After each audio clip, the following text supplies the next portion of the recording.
اعوذ باللہ من الشیطان الرجیم بسم اللہ الرحمن الرحیم وَلَقَدْ أَرْسَلْنَا مُوسَى بِآيَاتِنَا وَسُلْطَانٍ مُبِينٍ، اور یقیناً ہم نے موسیٰ علیہ السلام کو بھیجا اپنی نشانیوں کے ساتھ اور واضح دلیل کے ساتھ إِلَى فِرْعَوْنَ وَمَلَئِهِ۔ آیت میں حضرت موسیٰ علیہ السلام کی رسالت کا بیان ہے، انہیں احکام، معجزات اور دلائل دے کر بھیجا گیا۔ مفسرین نے نشانیوں سے مختلف چیزیں مراد لی ہے۔ نمبر 1، اللہ تعالیٰ نے حضرت موسیٰ علیہ السلام کو 9 واضح معجزے عطا فرمائے تھے۔ نمبر 1 عصا، نمبر 2 ید بیضاء، نمبر 3 طوفان، نمبر 4 ٹڈیا، نمبر 5 جوئے، نمبر 6 مینڈک، نمبر 7 خون، نمبر 8 پیداوار میں کمی، نمبر 9 جانوں میں کمی۔ بعض مفسرین نے پیداوار اور جانوں میں کمی کی جگہ پہاڑ کو سایہ کی طرح اوپر اٹھا لینا اور سمندر کو چیرنا شمار کیا ہے۔ ان معجزات کو آیات اس لیے فرمائے کہ حضرت موسیٰ علیہ السلام کی نبوت کی صداقت پر روشن دلائل تھے۔ سلطان مبین سے مراد کھلے ہوئے اور روشن معجزات عصا اور ید بیضاء ہیں۔ یہ حضرت موسیٰ علیہ السلام کے بہت مشہور معجزے ہیں۔ اِلَى فِرْعَوْنَ وَمَلَئِهِ، فرعون اور اس کے سرداروں کی طرف، فَاتَّبَعُوا أَمْرَ فِرْعَوْنَ، تو سردار فرعون کے حکم پر چلتے رہے۔ وَمَا أَمْرُ فِرْعَوْنَ بِرَشِيدٍ، حالانکہ فرعون کا حکم درست نہ تھا۔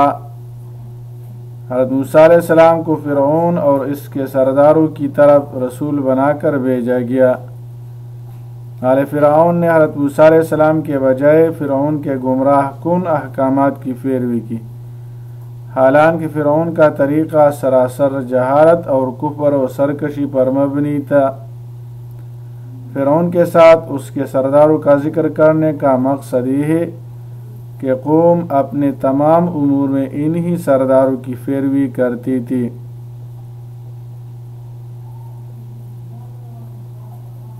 یقدم قومہ یوم القیامت فاوردہم النار، وہ قیامت کے دن اپنی قوم کے آگے آگے ہوگا۔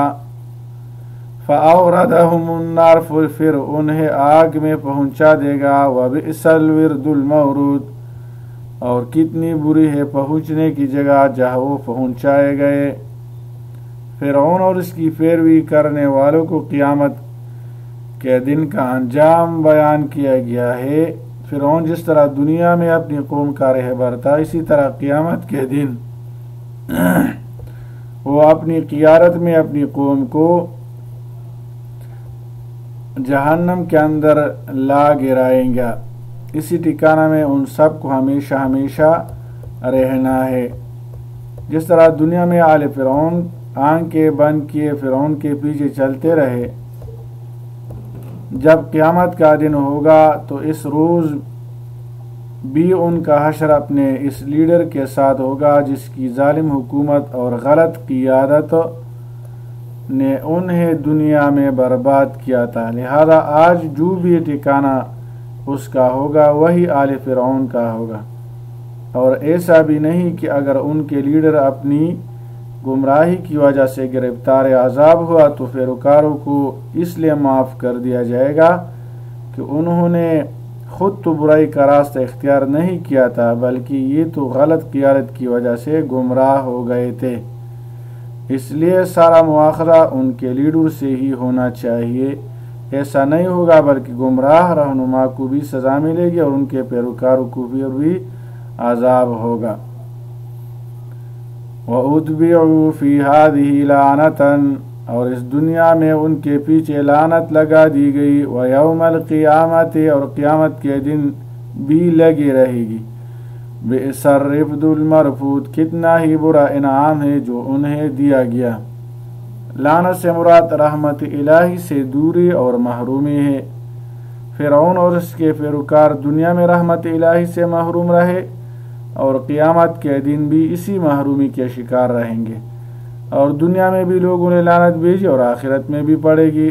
رفت لغت میں اس چیز کو کہتے ہیں جو کسی چیز کو سہارا دینے کے لیے اس کے ساتھ رکھی جاتی ہے، اور اس کے معنی مدد کرنا اور بخشش بھی آیا ہے، یعنی جو مدد انہیں دی گئی، جو بخشش ان پر کی گئی وہ بہت بری تھی، یعنی دنیا میں بھی سب لوگ ان پر لعنت بھیجتے رہے اور قیامت کے دن بھی یہ سلسلہ جاری رہے گا۔ ذالک من انباء القرى، بستیوں کی چند خبریں ہیں، نقصہ علیک، جو ہم آپ سے بیان کرتے ہیں، منہا قائم و حسید، ان بستیوں میں سے کچھ قائم ہے اور کچھ مٹ چکی ہے۔ جن بستیوں کے حالات بیان ہوئے ان میں کچھ کے کنڈرات نشان عبرت کے لیے موجود ہیں۔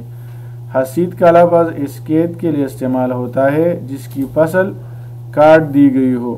عذاب سے مٹ جانے والی بستیوں کو فصل کٹنے کے بعد قید کی ویرانی کے منظر سے تشبیہ دی گئی ہے۔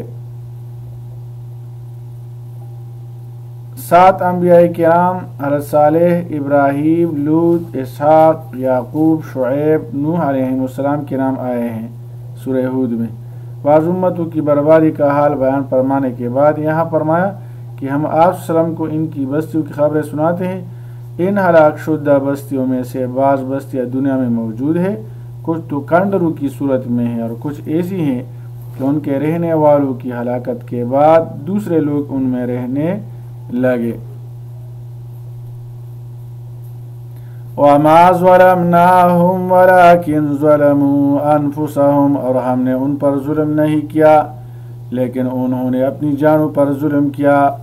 فَمَا أَغْنَتْ عَنْهُمْ آلِهَتُهُمُ الَّتِي، پھر ان کے وہ معبود ان کے کام نہ آئے، يَدْعُونَ مِن دُونِ اللَّهِ، جنہیں وہ اللہ کے سوا پوجتے تھے، من شيء کچھ بھی، لما جاء امر ربک، جب آپ کے رب کا حکم عذاب آ گیا، وما زادوہم غیر تتبیب، اور وہ جھوٹے معبود صرف ان کی بربادی ہی میں اضافہ کر سکے۔ ہلاک شدہ قوم نے خود شرک اور ہٹ درمی کا ارتکاب کر کے اپنے اوپر ظلم کیا۔ اللہ کا عذاب آنے پر ان کے خود ساختہ معبود ان کے کچھ کام نہ آئے۔ ان معبود کے مطابق تمام عقائد باطل ثابت ہوئے اور وہ ان لوگوں کی ہلاکت اور مزید تباہی کا باعث بنا۔ وَكَذَلِكَ أَخْذُ رَبِّكَ إِذَا أَخَذَ الْقُرَىٰ، اسی طرح ہوتی ہے جب وہ آپ کے رب کی پکڑ اسی طرح ہوتی ہے جب وہ بستیوں کو پکڑتا ہے۔ وَهِيَ ظَالِمَةٌ، اس حال میں کہ وہ ظالم ہوتی ہے، إِنَّ أَخْذَهُ عَلِيمٌ شَدِيدٌ، بے شک اس کی پکڑ بڑی دردناک، بہت سخت ہے۔ کسی قوم کے ظلم پر اتر آنے کی وجہ سے اس کی گرفت ہوتی ہے، اللہ کی پکڑ سخت اور دردناک ہوتی ہے جس سے کوئی ظالم نہیں بچ جاتا۔ یعنی جن بستیوں کے باشندے ظلم اور کفر کے خوگر ہو جاتے ہیں اور باز نہیں آتے اور اللہ ان کی گرفت کرتا ہے تو اس کی گرفت ایسی ہی ہوا کرتی ہے کہ پھر ان کو تباہ و بربادی کر کے چھوڑتا ہے، کیونکہ اس کی گرفت سخت اور دردناک ہے۔ ان فی ذلک لآیۃ، بے شک اس میں یقیناً نشانی ہے، لمن خاف عذاب الآخرہ، اس کے لیے جو آخرت کے عذاب سے ڈرتا ہے۔ ذالک یوم مجموع لہ الناس، یہ وہ دن ہے جس میں سب لوگ جمع کیے جائیں گے۔ وذالک یوم مشہود، اور یہ وہ دن ہے جس میں سب حاضر کیے جائیں گے۔ آخرت کی جوابدہی سے ڈرنے والے لوگ ہمیشہ نافرمانوں کے انجام سے عبرت حاصل کرتے ہیں۔ یوم مشہود کے 2 مفہوم ہیں۔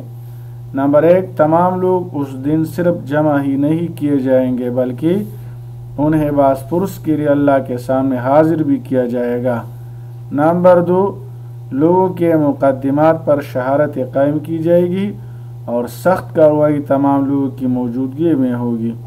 دنیا جو دارالعمل ہے، جب اس میں کفر و شرک اور تکذیب انبیاء کرام پر سزائیں ملتی ہیں اور اس قدر سخت ملتی ہے، تو اس بات کی دلیل ہے کہ آخرت میں جو خالص دارالجزا ہے، کیا کچھ سزا ان جرائم پر ملے گی اور کیا صورت نجات اور بچاؤ کی ہوگی۔ عقل مند آدمی کے لیے جو اپنا انجام سوچ کر ڈرتا رہتا ہے، اس چیز میں بڑی عبرت و نصیحت ہے۔ تمام دنیا کا بیک وقت فیصلہ اسی دن ہوگا جب سارے اولین و آخرین اکٹھے کیے جائیں گے اور کوئی شخص غیر حاضر نہ رہ سکے گا۔ گویا اللہ کی عدالت کا سب سے بڑی پیشی کا دن وہی ہوگا۔ اللہ تعالی عمل کرنے کی توفیق عطا فرمائے۔ صلی اللہ تعالی علی خیر خلقہ محمد و آلہ و اصحابہ اجمعین برحمتک یا ارحم الراحمین۔